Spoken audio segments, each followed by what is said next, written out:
अगर आपको लगता है कि अपने क्षेत्र में माहिर होने के लिए आपको या तो जीनियस पैदा होना होगा या आपकी बहुत अच्छी मेमोरी होनी चाहिए या कम से कम कुछ नहीं तो आपको किताबों में सालों साल तक सर गड़ाए रखना होगा, यही लगता है, तो ये सच नहीं है। दरअसल सभी लोग अच्छे लर्नर बन सकते हैं। आपको अगले न्यूटन या फोटोग्राफिक मेमोरी होने की जरूरत नहीं है। आपको जरूरत है तो सिर्फ खास सीखने के तरीकों की। इन तरीकों को अपनाकर आप किसी भी विषय के विशेषज्ञ बनने के लिए खुद को तैयार पाएंगे। यहाँ दिए गए लेसन्स में आप आर्ट ऑफ लर्निंग में माहिर होने के लिए 6 आवश्यक स्टेप से रूबरू होंगे। साथ ही साथ आपको सीखने की प्रक्रिया का आनंद उठाने में मदद करने के लिए ये आपको दिखाएंगे कि उन क्षेत्रों में कैसे उत्कृष्टता प्राप्त करें जहां आप आमतौर पर खराब प्रदर्शन करते हैं। पहला सबक, सीखना आसान है, बस आपको सही टूल्स और रणनीतियों की जरूरत है। सालों से ये माना जाता है कि सीखने की क्षमता हमारी पैदाइशी बुद्धि पर निर्भर करती है, लेकिन अब विशेषज्ञों ने ये बताना शुरू कर दिया है कुछ टूल्स और रणनीतियों की मदद से आप अपनी लर्निंग में काफी सुधार ला सकते हैं। इसमें सबसे बड़ी खोज ये है कि सीखने की कुछ रणनीतियों को अमल में लाकर आप अपने परिणामों में काफी सुधार ला सकते हैं। 1980 के दशक में अनास्तासिया किटासंतास ने लड़कियों के एक स्कूल में एक प्रयोग किया। उन्होंने लड़कियों को 3 टीम में बांट दिया और उन्हें डार्ट्स खेलना सिखाया। टीम परफॉर्मेंस, टीम के सदस्यों को बताया गया कि वे बुल्स आई पर निशाने लगाकर जीत सकते हैं। टीम लर्निंग मेथड के सदस्यों को डार्ट फेंकने के लिए जरूरी रणनीति जैसे अपने हाथ अपने शरीर के करीब रखना बताई गई और टीम कन्वेंशनल विजडम की लड़कियों को बस अपना बेस्ट करने के लिए कहा गया। अंत में न सिर्फ टीम लर्निंग मेथड ने सबको मात दी बल्कि इसके सदस्यों को खेलने में भी बहुत मजा आया। इसके अलावा सेल्फ क्विजिंग नाम का एक और उपयोगी लर्निंग टूल है। इसमें आपने जो भी सीखा है उसे बार बार याद करना और खुद का टेस्ट लेना शामिल है। ये तकनीक नए आइडियाज को लंबे समय तक याद रखने के लिए डिजाइन की गई है। वास्तव में रिसर्च में पता चलता है कि सेल्फ क्विजिंग किसी और लर्निंग रणनीति के मुकाबले 50% अधिक प्रभावी है। 2006 में वॉशिंगटन विश्वविद्यालय में किए गए एक अध्ययन में भी यही दिखाया गया था। शोधकर्ता जेफरी कैर्पिके और हेनरी रोडिजर ने प्रतिभागियों के 2 समूह को एक वाक्य दिया। पहला समूह इसे 4 बार पढ़ता है और दूसरा समूह उसे केवल 1 बार पढ़ता है, लेकिन 3 बार इसे याद करते हुए उसका अभ्यास करता है। जब कैप्रिके और रोडिजर ने कुछ दिनों के बाद उनका टेस्ट लिया तो उन्होंने पाया कि जिस समूह ने सेल्फ क्विजिंग की थी उनके दिमाग में वो वाक्य ज्यादा अच्छे से बैठ गया था। सीखने की क्षमता को बढ़ाने के लिए आखिरी तरीका एयर प्लग्स इस्तेमाल कर बाहरी शोर ब्लॉक करना है। लेखक जब 11 वर्ष के थे तभी उन्होंने इस तकनीक का इस्तेमाल किया था। उन्हें गणित की समस्याओं पर ध्यान केंद्रित करने में परेशानी होती थी और उन्होंने पाया कि एयर प्लग्स का सही इस्तेमाल करके उन्हें वास्तव में ध्यान केंद्रित करने में मदद मिलती है। हमने देखा कि कुछ सीखने की रणनीतियां कितनी प्रभावी होती हैं। सिर्फ इतना ही नहीं, वे सीखने को और भी मजेदार बना देती हैं।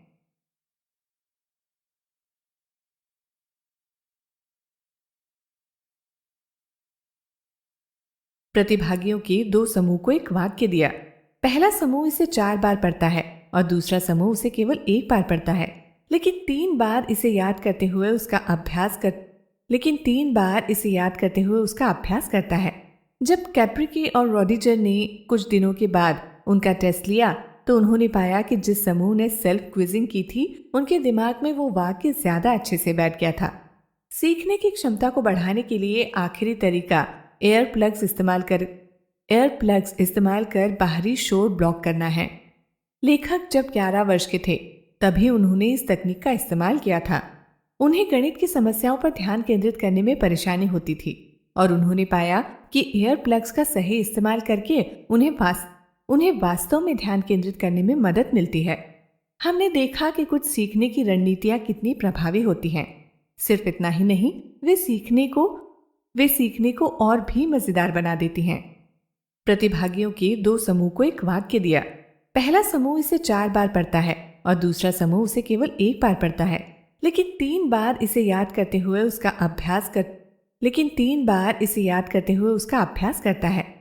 जब कैप्रिके और रोडिजर ने कुछ दिनों के बाद उनका टेस्ट लिया तो उन्होंने पाया कि जिस समूह ने सेल्फ क्विजिंग की थी उनके दिमाग में वो वाक्य ज्यादा अच्छे से बैठ गया था। सीखने की क्षमता को बढ़ाने के लिए आखिरी तरीका एयर प्लग्स इस्तेमाल कर बाहरी शोर ब्लॉक करना है। दूसरा सबक, अगर आप अपनी पढ़ाई में एक मतलब ढूंढ लेते हैं तो आपको चीजें समझने में कम समय लगता है। लर्निंग के 6 स्टेप्स का इस्तेमाल करके आप उसे और अधिक प्रभावी बना सकते हैं। पहला स्टेप वैल्यू के बारे में है। अगर आप अपने स्किल्स या नॉलेज को मूल्यवान और सार्थक बना सकते हैं तो आप पहला कदम उठाने और दृढ़ता बनाए रखने के लिए प्रेरित होते हैं। जेसन वॉल्फसन का केस लेते हैं। वो अपनी उम्र के 40वें पड़ाव में चल रहे इंजीनियर हैं। उनका तहखाना लेगो खिलौनों से भरा पड़ा हुआ है। एक बड़े आदमी का खिलौनों के साथ खेलना, उनमें फेरबदल करना और उन्हें ठीक करना थोड़ा अजीब लग सकता है, लेकिन उनके इस निर्माण के पीछे एक कहानी है। The blue police phone booth Doctor Who से प्रेरित है और गोंजो की उनकी प्रतिकृति अपनी पत्नी को श्रद्धांजलि है, जो मम्पेट किरदार की बड़ी प्रशंसक थी। वोल्फसन इन निर्माणों पर इतना समय और एफर्ट इसलिए देते हैं क्योंकि वे वास्तव में उनके लिए मायने रखती हैं और सिर्फ इस कारण वो इसके एक मास्टर बन गए। लेकिन मायने और महत्व पेड़ पर नहीं फलते हैं जिसे कि गए और तोड़ लाए। उन्हें खोजने के लिए समय और कठिन परिश्रम लगता है। जैसे कुछ छात्र आंकड़ों को लेकर बहुत जुनूनी होते हैं और इसलिए उनमें से एक ग्रुप को प्रेरित करने के लिए वर्जीनिया विश्वविद्यालय के मनोविज्ञान के प्रोफेसर क्रिस हुलमन ने एक छोटी सी रणनीति तैयार की। उन्होंने विद्यार्थियों को एक निबंध लिखने के लिए कहा कि कैसे आंकड़े उन्हें और उनके हितों को बढ़ा सकते हैं। उन्होंने कुछ कमाल के आइडियाज पेश किए, जैसे आंकड़े उनके नर्स, मैनेजर या मार्केटर बनने की संभावनाओं में मदद कर सकते हैं। नतीजतन वे इस विषय में और अधिक रुचि लेने लगे, बल्कि कुछ को तो आंकड़ों का ऐसा कीड़ा लगा कि वो एक क्लास आगे ही चले गए। तीसरा सबक, आपको अपने स्किल मास्टर करने के लिए छोटे खास लक्ष्य बनाने होंगे, लेकिन उसके पहले आप अपने मूल तत्व सीख लें। लर्निंग की सफलता लक्ष्य निर्धारित करने से आती है और स्टेप नंबर 2 इसी बारे में है। बड़े लक्ष्यों को छोटे लक्ष्यों में तोड़ लें ताकि आप एक समय पर एक ही जगह पर अपना ध्यान केंद्रित कर सकें। मान लेते हैं कि आप अपने मैराथन रनिंग टाइम में सुधार करना चाहते हैं। सिर्फ तेज दौड़ने की कोशिश करने के बजाय दौड़ने के छोटे और सुधार लायक पहलुओं को टारगेट करें। जैसे आप ये हफ्ता पहाड़ी इलाकों में और बेहतर प्रशिक्षण में दे सकते हैं। ऐसे छोटे छोटे टारगेट्स न केवल कम चुनौतीपूर्ण होते हैं, बल्कि वे आपकी बेहतरी को ट्रैक करना और भी आसान बना देते हैं। लेकिन अपने कौशल में निपुणता प्राप्त करने के लिए अपने बड़े लक्ष्य को छोटे छोटे लक्ष्यों में तोड़ने के अलावा भी बहुत कुछ करना जरूरी है। शुरुआत करने से पहले आपको कुछ पृष्ठभूमि का ज्ञान होना जरूरी है। ऐसा इसलिए क्योंकि किसी नए विषय या क्षेत्र को समझने में मुश्किल आती है जब तक कि आपका उसके मूल तत्वों पर नियंत्रण न हो। उदाहरण के लिए, मान लें आपको फ्रेंच भाषा की कोई जानकारी नहीं है और आपसे अचानक कोई पूछता है कमेंट एलिस वोस। कुछ बेसिक फ्रेंच शब्दों और ग्रामर के ज्ञान के बिना आपको ये पता भी नहीं चल पाएगा कि आपसे आप कैसे हो पूछा जा रहा था। आपको अपने जीवन में हर जगह यही कंसेप्ट लागू करना चाहिए। आखिरकार आप कंप्यूटर की थोड़ी जानकारी के बिना उसे खोलकर ठीक करने की कोशिश तो नहीं कर सकते। और एक बार आपको आपकी अत्यावश्यक चीजें पता चल गई तो आप अपने छोटे और प्राप्त कर सकने वाले लक्ष्यों को सेट करने में बेहतर हो जाएंगे। चौथा सबक, जब लर्निंग की बात आती है तो फीडबैक का महत्व बहुत बढ़ जाता है। क्या आपने कभी फाइनल डे से पहले अपने मित्र के सामने प्रेजेंटेशन देने की प्रैक्टिस की है? ये करना एक आम बात है और इसकी एक अच्छी वजह भी है। दर्शकों द्वारा मूल्यांकन होना सुधार का एक शानदार तरीका होता है। यही कारण है कि तीसरा स्टेप विकसित करना है, यानी फीडबैक प्राप्त करके अपने स्किल्स को और विकसित करें। जब आप सीख रहे होते हैं तो आप अक्सर ये नहीं जान पाते हैं कि आपको किन क्षेत्रों में सुधार करने की जरूरत है। किसी और का नजरिया आपके लिए लंबे समय में अच्छा साबित होगा, भले ही आपको ऐसा लगता हो कि आप उस समय धीमे हो रहे हो। लेखक को वास्तव में व्यक्तिगत रूप से इस कदम से फायदा मिला। उन्हें हमेशा से बास्केटबॉल खेलना पसंद था, लेकिन वो कभी भी बहुत अच्छे नहीं थे, बल्कि वो अपनी टीम के सबसे खराब खिलाड़ियों में से थे। वे अपने लोकल कोर्ट में प्रतिदिन आधे घंटे बास्केटबॉल खेलते थे। इसके बावजूद उनके कदम और फुटवर्क निराशाजनक रहे। ऐसा इसलिए था क्योंकि उनके प्रयास ध्यान केंद्रित नहीं थे और उन्हें कोई फीडबैक नहीं मिल रहा था। फिर एक दिन क्रेग्सलिस्ट खंगालते वक्त उन्हें बास्केटबॉल प्रशिक्षक ड्वेन सैमुअल्स मिले। सैमुअल्स की मदद से लेखक ने कुछ खास तरकीबें सीखी, जैसे कि 1 ड्रिबल, पुल-अप जंप शॉट पर काम किया। ट्रेनर ने उन्हें बताया कि बीच की उंगली से गेंद को कैसे घुमाएं और पैरों को किस मुद्रा में होना चाहिए। कुछ हफ्तों के भीतर ही लेखक के जंप शॉट्स बास्केट में जाने लगे और यहाँ तक कि वे 3 पॉइंटर्स भी करने लगे। सुधार करने का दूसरा तरीका अपनी गलतियों पर नजर रखने और उसकी रिकॉर्डिंग करके अपनी गलतियों की दर को कम करना है। यदि आप अपने काम पर नजर रखते हैं तो आपको अपने प्रदर्शन के बारे में और अच्छे से पता होगा, और ये भी कि आप कहाँ गलती कर रहे हैं। संक्षेप में, आप अपनी गलतियों को नहीं दोहराएंगे। ब्रेन सर्जन्स तक इस तकनीक का लाभ उठाते हैं। मार्क बेरनस्टीन ने 10 साल की अवधि में अपने टोरंटो ऑपरेटिंग रूम में हुई हर गलती को रिकॉर्ड किया। गलत फहमी, गलत ढंग से स्पंज स्थित करना या एनेस्थीसिया लाने में देरी, ये सब कुछ उनके डेटाबेस में चला गया। इस फीडबैक सिस्टम के कारण उनकी टीम के ऑपरेशन में गलतियों की दर 1 महीने में 3 गलतियों से सिर्फ 1.5 हो गई थी। 5वां सबक, अपने फील्ड में खुद को डुबाकर और चीजों को विजुअल बनाकर आप अपनी लर्निंग बेहतर कर सकते हैं। आप ये सोच सकते हैं कि प्रसिद्ध लेखक, कलाकार या वैज्ञानिक अपने संबंधित क्षेत्र में सफल होने के लिए ही पैदा हुए थे, लेकिन वास्तविकता में ऐसे लोग लगातार अभ्यास की भट्टी में दबकर ही जीनियस बनते हैं। यही स्टेप नंबर 4 है। आपके पास पहले से ही जो ज्ञान मौजूद है उसका विस्तार करें। दूसरे शब्दों में, यदि आप बुलंदियों को छूने की ख्वाहिश रखते हैं तो आपको अपने विषय के बारे में निरंतर अपनी समझ बढ़ानी होगी। चित्रकार जैक्सन पोलॉक इसे भली भांति जानते थे। 23 वर्ष की उम्र में वो मैक्सिकन कलाकार डेविड एल्फेरो सिक्वेरोस की वर्कशॉप में शामिल हुए। सिक्वेरोस ने पोलॉक को प्रयोग करने के लिए प्रोत्साहन किया। वहीं पर पोलॉक ने ड्रिप एंड पोर की तकनीकें सीखी, जिससे उन्हें बाद में दुनिया में बहुत ख्याति मिली। लेकिन इस तकनीक में निपुण होने में उन्हें लंबा समय लगा।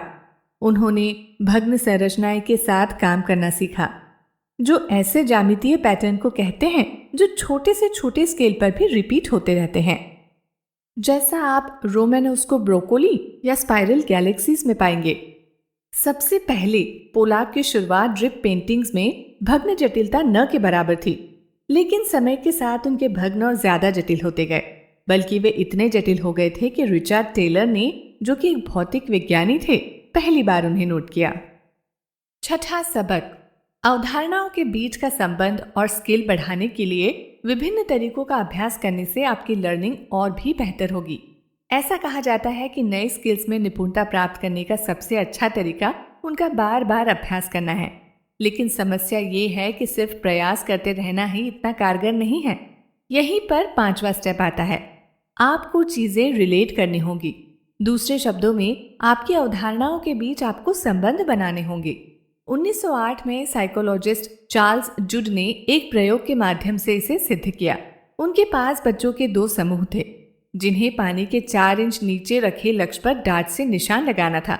पहला समूह केवल डार्ट्स को पानी के नीचे फेंकने का अभ्यास करता था, लेकिन दूसरे समूह को रिफ्रैक्शन यानी अपवर्तन के बारे में पहले ही बता दिया गया था।